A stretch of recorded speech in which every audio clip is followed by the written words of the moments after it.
Like, I don't have a choice. I have to. It's not a choice to be courageous or brave. I just have to be courageous and brave because I want to be supported and I want to support. It's so important. I was there not getting support. I was there and feeling all hopeless and powerless and confused and scared and judged. But that's why I feel like this platform of this peer support group will do good to other people who are struggling, because they shouldn't be alone. No one should be alone in any kind of situation when they're struggling, I feel. Welcome to The Narratives of Suicide, the podcast where we bring hope, community, and a voice to those who've lost to suicide. It's where we dispel the myths of suicide. We dispel historical discourses and constructs that have been steeped in history for a very long time, and we're here with hope, love and support for everyone out there who needs to listen to this podcast. I'm so sorry you're here, but I do hope it can give you something to use in your healing process, to be able to pick up the pieces of suicide and put them back together again in the best possible way that you can.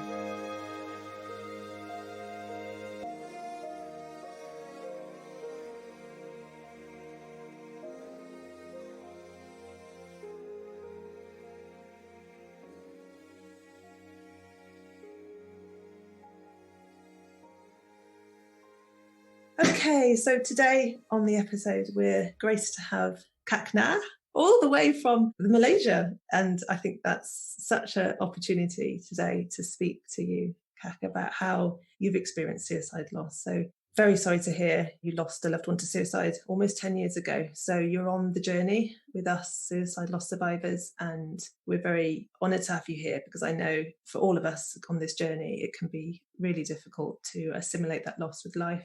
And I think a lot of our listeners here are, the Western world. I'm in the UK, so I'd love to hear first about your laws in Malaysia and how that works. I don't understand the culture fully. I don't understand the legal system around suicide, and I'd love to hear what that's like in your country. So welcome to the podcast today. Yeah, thank you, Sue. Thank you so much for inviting me. I am truly honored.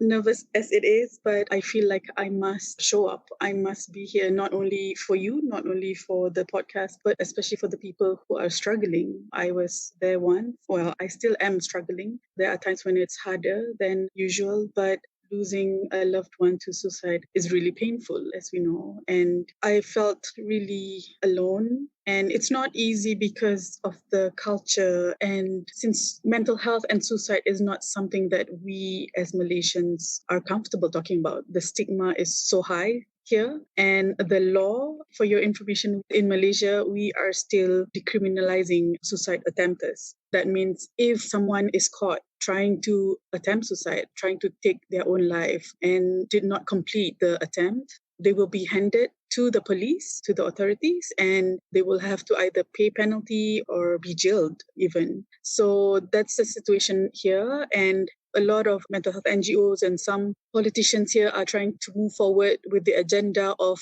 decriminalizing suicide.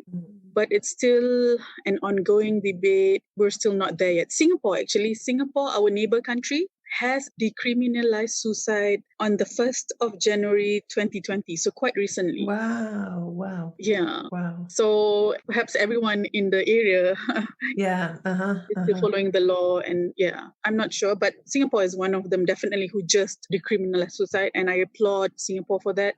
And I just hope that soon enough, when there's enough pressure, enough understanding from the more people speak and stand up and fight for it, the law will change, because it doesn't help. It totally doesn't help having the law in such a way, because then the people who attempt suicide will be labeled as criminals when they actually need mental health support, not being punished, not have extra problems on top of their already immense problems, clearly. So yeah, absolutely. So what's an NGO? Sorry, you said the NGOs are championing for this, trying to support this. You mean championing for the criminality? Yeah, you said NGOs. Yeah. What's that stand for? There are several NGOs, many mental health NGOs, namely mainly MIASA. MIASA is Mental Illness Awareness and Support Association. Okay. Yeah, there are several, but... So there are associations and things all championing for mental health and suicide awareness. Right. Great, okay, right, brilliant. right. It's good to clarify that. It's interesting to look at this global statistics of criminalisation of suicide and how it's evolved. There's some countries that still prosecute suicide attempts, Right. but don't prosecute the people left behind, but there's other countries that still... But if you look at the wave going across the world, there's hope. It is changing. The picture's changing. Right. It's almost like one country, then another country, then another country, then another country, all just start to follow the same pattern of making it not criminal anymore and noticing this suicide, Right. noticing the mental health discourse, the mental health awareness to say, actually, they need help, like you've just said. So there's hope. There's hope. Right. But actually, I feel like, see, it's important. Okay, courage is definitely contagious. So when one person struggling with mental health stand up and say, this has to stop, instead of you shaming me, instead of you shunning me, it's not helping. It's not helping you. It's not helping the society. It's not helping me. Yes. It's not helping anyone. So, if one person, one NGO, one state, one country start to stand up and say, this has to stop, this stigma has to stop, then it becomes contagious. This courage becomes contagious. And there's so much science behind it. It's not just us trying to say, hey, listen to us, this is something we feel strongly about, but there's so much research done and knowledge, information. And also at the end of the day, these are human beings that we're talking about. It's not just some, it could be our mom, our dad, our family members, our whoever. And speaking of the culture and the religion also, Islam is the main religion here. 60%, I believe, of Muslims are in the country, are in Malaysia. So Islam is the main religion. And Islam also say that kindness is an act of faith. The Prophet Muhammad, peace be upon him, he said that if you don't have kindness, you don't have faith. So kindness is an act of faith. So when people stigmatize people with mental health struggles, then it's also say Muslims or people need to be reminded that your faith is questionable if you don't have kindness and compassion for people who are struggling, So, yeah. Oh, yeah, kindness. In the UK, we lost someone, a celebrity, to suicide 2 years ago, I want to say. I don't know if that's right or not, but it's about... Oh, no, it was a year ago. Caroline Flack, her name was. She was a celebrity. And from that, we've all become aware of this idea of being kind, and kindness can cure everything. So that's, even us, we're still learning that whole concept of, if we're just kind and we don't judge people on what we don't know, because we don't know what we're looking at just when we see somebody, there's a lot going on underneath that we can't see. Right. And for me, it doesn't matter what your religion is, what teaching you follow. What matters is compassion and kindness, because if you don't have that, then that's problematic everywhere. So how's that impacted you, the fact that it's a criminal act in the country and you're now a suicide loss survivor, you're now living with that? How's that affected you in your grieving, would you say? I feel really sorry for people because the news really report on them. Like, there are many reports on people who tried to attempt suicide and be criminalized. And I feel really sorry because their families can see them. Okay, sometimes some parts of the pictures are being censored, but still their family members would know definitely if they have to be thrown in jail, if they are being jailed, then of course the family members, the society, the neighbors would know. And I feel really sorry because they're definitely not criminals. How can you be wrong for struggling? How can you be wrong for, I don't know, they're not out there trying to hurt somebody else. I know the law was there to deter them, to deter people from taking their lives.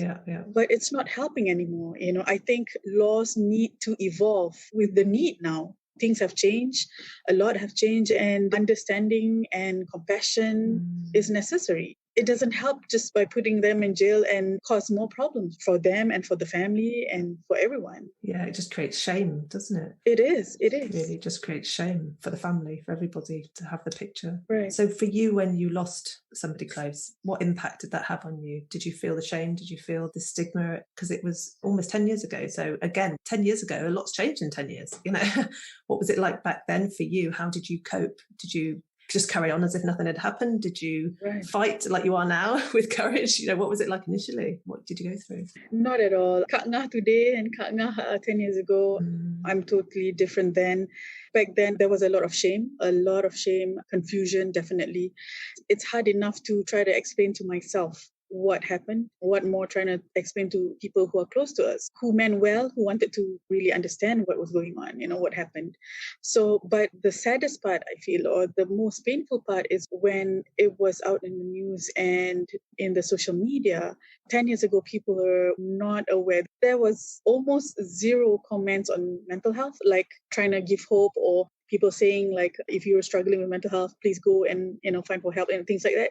None, almost none, maybe one or two. But the majority of the comments were like, oh, this person goes to hell. And they're talking about my loved one here. When we hear suicide-related matters in Malaysia, I think, or perhaps anywhere, I don't know, but people would think that, oh, it would never happen to your loved one. Mm-hmm. It's something that would happen in another neighborhood, another only on Hollywood movies or in dramas, things like that. Mm-hmm. So when that happened to me personally, it was a really big shock, and I was in denial because it's not something that I could speak about or try to reach out for help. I had to deal it on my own, and I tried to make myself busy and not talk about it and be occupied with things. I opened up a cafe and I was busy with my startup business. But another grief hits. That's when the whole volcano erupted, and I could not deny it anymore. I could not suppress.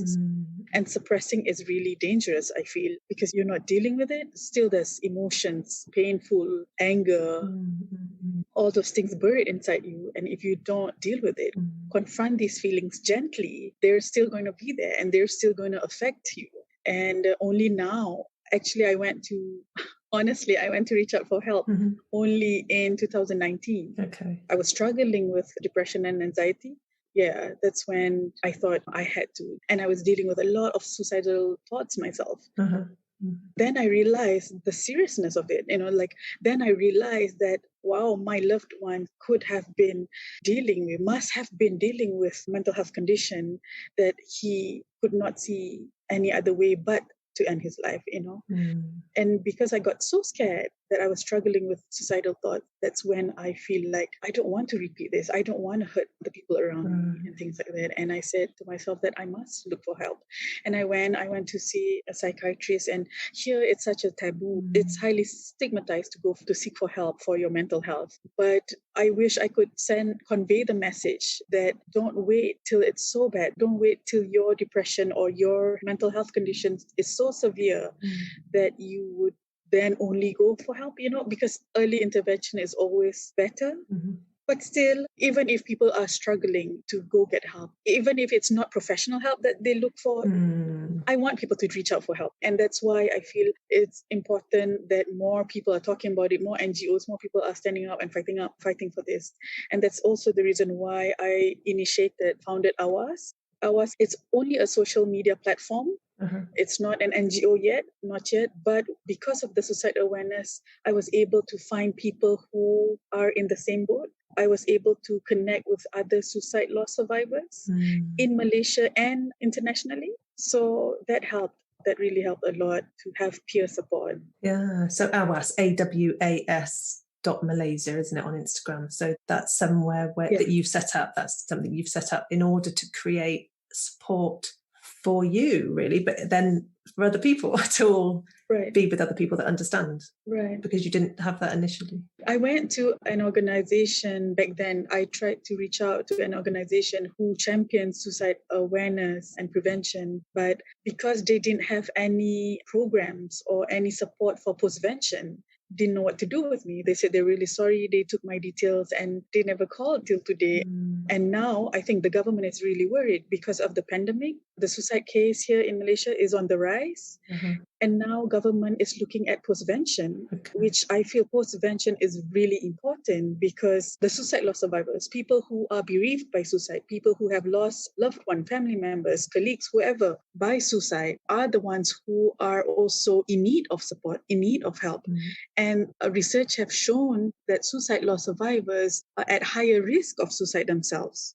And now the government is realizing that we need to do something, especially the postvention, because previously it's only suicide awareness and suicide prevention. There was no mentioning of postvention. Helping those left behind, yeah. Which is what you experienced, wasn't it? You said you've had that whole process of getting on with life for quite a long time by the sounds of it, just running a business, trying to cope, suppressing, defending all of this, because Freud would say that's defense mechanisms, wouldn't he? Freud would say we push everything down, repress everything, we cope on the outward surface, because maybe I think it's just because it's huge, it's too big to process on your own or process without doing something, whether it's through getting psychological support, a professional support, or doing something like running a marathon like I did, or singing in the kitchen. I know somebody else does, and I've talked about this with other people, how it's almost something outward we have to do, and you're doing this through support group work, through helping other people, through your courageous act of speaking out. And there's almost a movement in that grief, isn't there, that has to happen. And we have to heal the body, not just the mind. And there's this whole process of doing that. And there's so many different ways of doing it. And it's so interesting to hear your way. And that happened because you got to a point where the volcano erupted and you started having your own real difficulties emotionally, anxiety, depression, and your own suicidal thoughts, to the point where you thought, I can't do this again. I can't hurt people, because I've got to that point myself. And that's the point you got to where you said, okay, I need to be courageous here and start my own support group, which is a very brave thing to do. Yeah. Right. Yeah. You see, that's very interesting. A lot of people say that. People say that I'm courageous or I'm brave, but I don't have a choice. I feel like I don't have a choice. I have to. It's not a choice to be courageous or brave. I just have to be courageous and brave because I want to be supported and I want to support. It's so important. I was there not getting support. I was there and feeling all hopeless and powerless and confused and scared and judged. But that's why I feel like this platform of this peer support group will do good to other people who are struggling, because they shouldn't be alone. No one should be alone in any kind of situation when they're struggling, I feel. You're right. I feel not everyone is good with talking or sharing or telling what is really in their heart. Sometimes we have to know that we don't really have to talk, but just getting together, being in solidarity with each other, that knowing that your struggles, somebody else is also feeling it and they would know and would understand you better, not necessarily telling the person or telling anyone what really happened to you, but just knowing that you're a survivor and you need that support, you have that support. The support is available is really important. Yeah. And you had to make it yourself with this group where you are facilitating it, you're driving the group. How's that gone? How's it going? If you've got members in there that are helping you and you're helping them all at the same time? Yeah, both ways. And that's what I feel, that's the beauty of it. Peer support group is about supporting each other in the same boat, going through the same thing. Because of COVID, we were not able to meet physically, but we have a WhatsApp group and we are connected through there. I would share my worksheets, anything that perhaps, I feel like it's good for other people to work on their feelings, write down, journal, or, any videos or anything that I find will be helpful for them to know, like mental health videos or information I would post and they would post. But most of them would private message me instead of talk in the group, instead of reply in the group. At first, I felt kind of lonely, like how come nobody's responding to me in the group?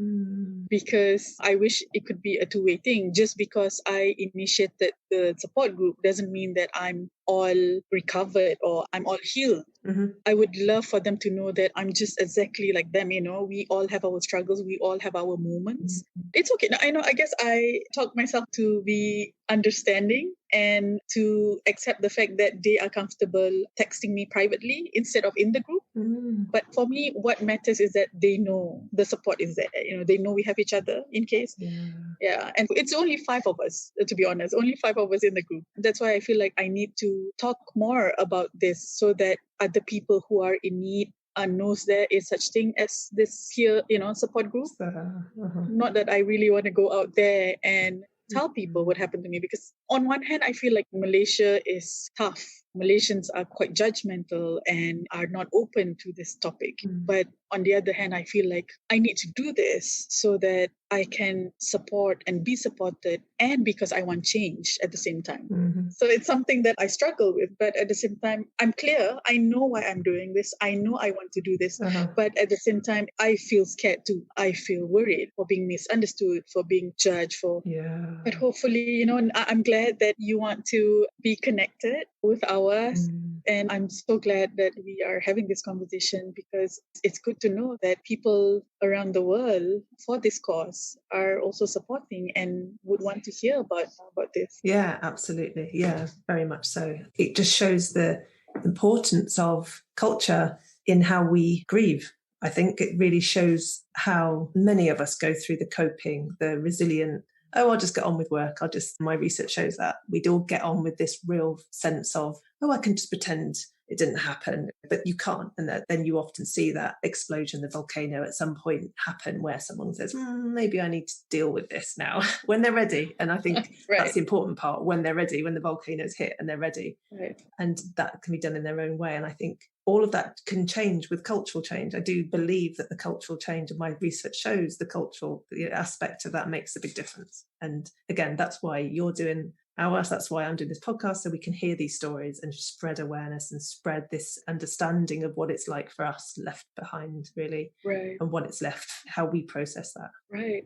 And when you connected with me through Instagram, I was really thrilled, a suicide grief specialist wanting to connect with me, because it's not easy to find specific support. Yeah. Because grief, yes, there's a lot of, I don't know, honestly, I've never even heard of grief specialists. Perhaps there is out there in Malaysia. It's just that maybe they go by psychologists or psychiatrists, just the general name. But of course, in the Western world, there's, more specific. Yeah, that's why I've done it, because I found it really hard for me finding somebody. I couldn't find anybody. I found support groups, lots of support groups through charitable organisations, but it didn't feel right for me. I didn't want to go to a local support group. I didn't feel, as a professional, I just didn't want to. It wasn't, and again, we all resonate with different things. Support groups help lots of people. Those charities are amazing. They help so many people. It just wasn't right for me.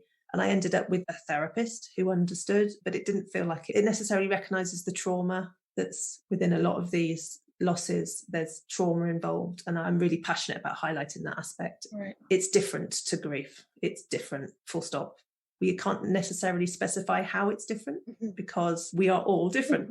So there's a lot of links with traumatic deaths. Other types of traumatic death, there's a lot of links with suicide, but still, it's still different to traumatic deaths. It's still different to sudden traumatic deaths. So there's links to all of it, but it's different. And I think as soon as we recognise that as a society across the world, that it's different, then we can put things in place like specialists who know it's different and can know what the commonalities are, if there are any, and what the themes are, if there are any, because they're different for everybody, and then help to process that journey. Because like you said, it doesn't disappear. You don't suddenly say, I'm healed. Like you said, you feel recovered, but you're not. It's a very odd place to be, isn't it? And I feel the same. Yeah. But that's very interesting thing you highlighted, trauma. People, I don't know, because I guess here in Malaysia that people sweep everything under the carpet, right? Like they don't want it. Because I guess I was, as a suicide loss survivor, I was expected to deal with it behind closed doors,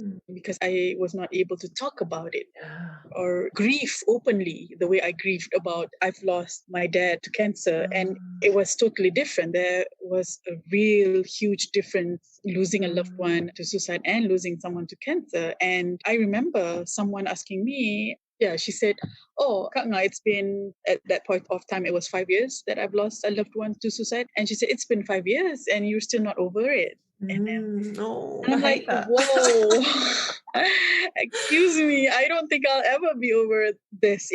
I guess people expect it to be like grieving the loss of a normal death. I don't know, even normal death. No, it's not the right word, is it? There's no right words. It's just, I don't know. And I think I've really thought a lot about that, and I think the difference is, I've lost my mum as well. I lost my mum to a natural death. So she had a disease and she died, slowly, and it was horrible, and we all grieved and it was awful. But what I didn't have to do then was identify with suicide. And I think that's the big difference. When you start to understand the word and the construct and the social construct of the word suicide like you have in society, I think that's the massive impact that we have to get to know. And that's why a lot of us do podcasts, and you're doing your AWAS, and we all do things to understand and almost develop a relationship with suicide. It feels as if, because it wasn't us, we didn't do it. We're still here. We didn't adopt the suicide word into our life. We didn't bring that construct into our life, but our very, very close loved one did.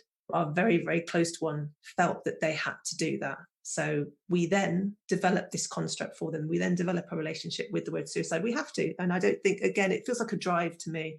I can't not do this. I cannot not specialize in suicide, Right. because this construct is part of my life now, and I cannot ignore it. It's too big to ignore. It's too big. It's a calling, right? I feel like it's a calling for me. Like, there's not a day, almost 10 years has passed. There is not a day goes by that I do not think of my loved one. Yeah. And it's not something that I can just erase or let it slide. It's just right there all the time on my mind, in my heart. Yeah. So it is a calling. It's something I feel like I must do, especially hopefully to prevent it for happening in the society, and really to get people to get help when they're struggling. Yeah, get everybody, whether you're... I say, I end up talking about this at the end of every podcast I seem to, the whole idea of talk, tell somebody, tell somebody. And I know when someone's suicidal, I've spoken to suicide attempt survivors, and they say, it doesn't matter what anybody said, it doesn't matter what anybody did, they couldn't have, talked me out of it, or they couldn't have said anything to make it any better. Right. And I understand that. Talking is not as easy sometimes as just talking. But if you can reach out and get professional help, or just speak to somebody who you feel that isn't going to judge you, if you can just reach out to somebody who you feel that can just hold you in that space. Because with psychology, I think I've heard you say this on one of because you were on YouTube recently, weren't you? And I heard you talking about, we are not our thoughts. Our thoughts are really powerful. They feel real. They absolutely 100% feel real. When we say to ourselves, I'm worthless, it feels like we're worthless. Right. We believe our thoughts. Our brains are so amazingly clever, that they fool us into thinking that the thoughts are real. And they're not. It is a thought. And that's what I do as a therapist. I help people to diffuse from those thoughts, to say, look, that's a thought. It's over there. It's not me. It's not real. It's not reality. Yeah. And that's what you can do by talking to somebody. You can make it less real just by saying it out loud. But that takes a lot when you're in a culture that won't hear it. So that's why the cultural aspects have such a big impact. And how you're doing what we're all doing on this journey of suicide is by just saying the word. I feel like just saying the word suicide, suicide, suicide, suicide, just saying to make it more normal, in inverted commas, acceptable. A word that we can say. Same as mental health. So that when someone's ready to speak and diffuse their thoughts and allow their thoughts to reach the air, they've got a place to do it. And that's what you're creating. That's amazing. Brilliant. Right. Brilliant. The other day, I was talking to a psychiatrist. He's a doctor dealing with a patient with substance issues. And he said the family refused to provide help, refused to get him, the person, to support him to get help, because it's easier for them, because it was translating. It started with substance abuse, and then it was affecting his mental health. He was hallucinating and all that.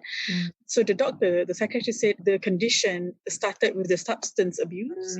That started the mental health condition and their support, and, let's get him for treatment and all that. But the parents were saying, no, don't worry about it. He's actually going through like some spiritual crisis.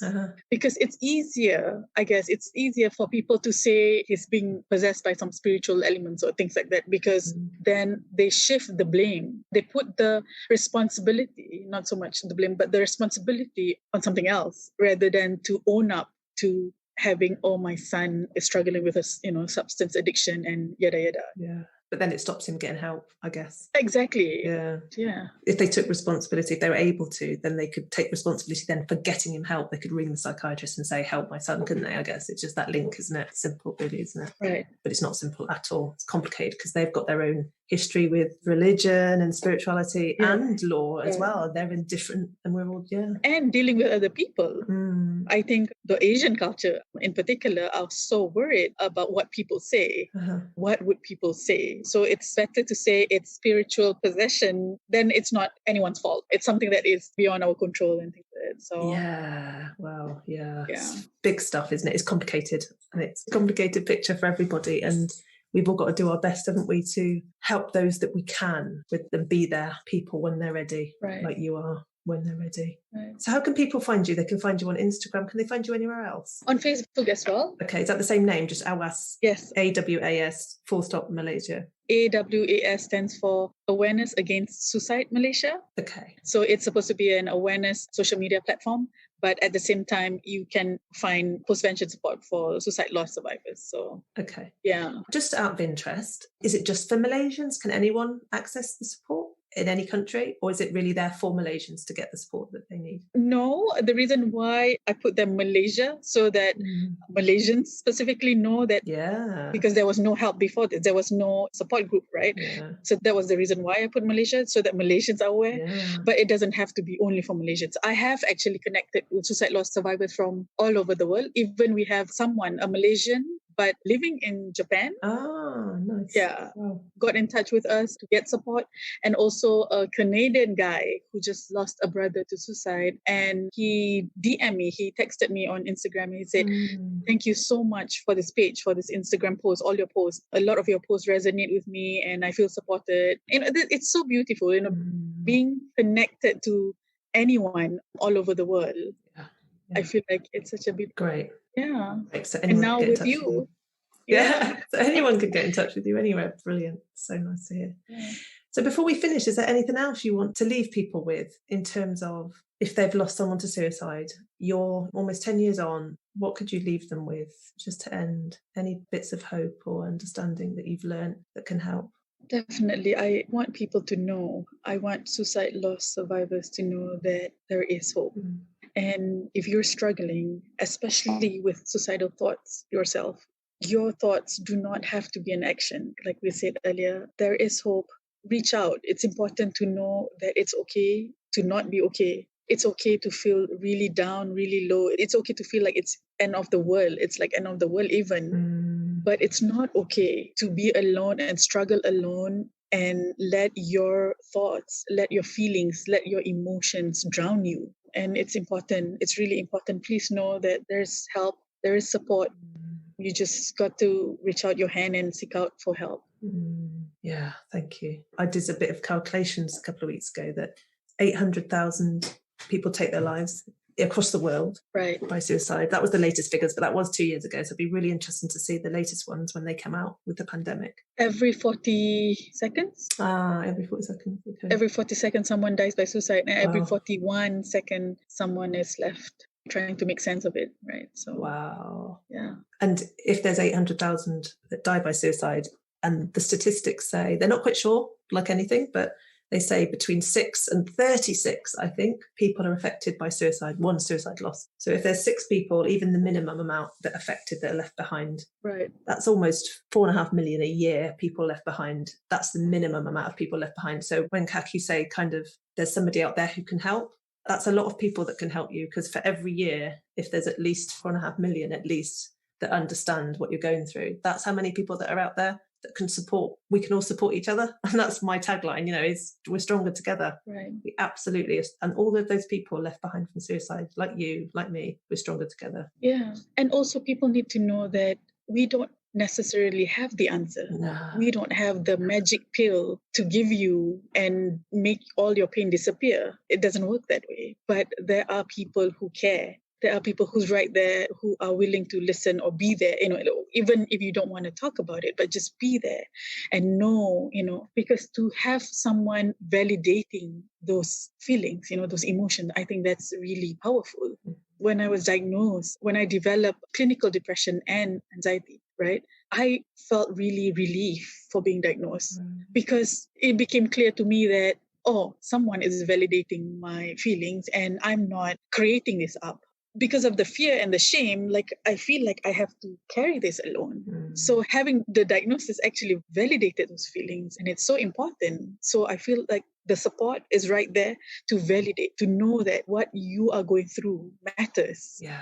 And you matter despite all the pain and struggles. So. Yeah, I love that. I love that ending. You matter. Yeah. You matter. Thank you so much for joining us. I'm going to call this episode Courage is Contagious. I love that. And I think that's what we should call this, because that's you, and you matter, and your courage.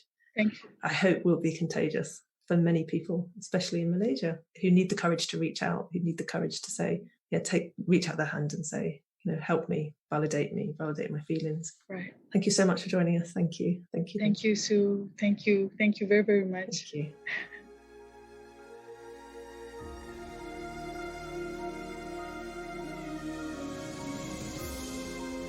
Thanks so much for joining us here today. I hope it served you and given you something for your journey with suicide.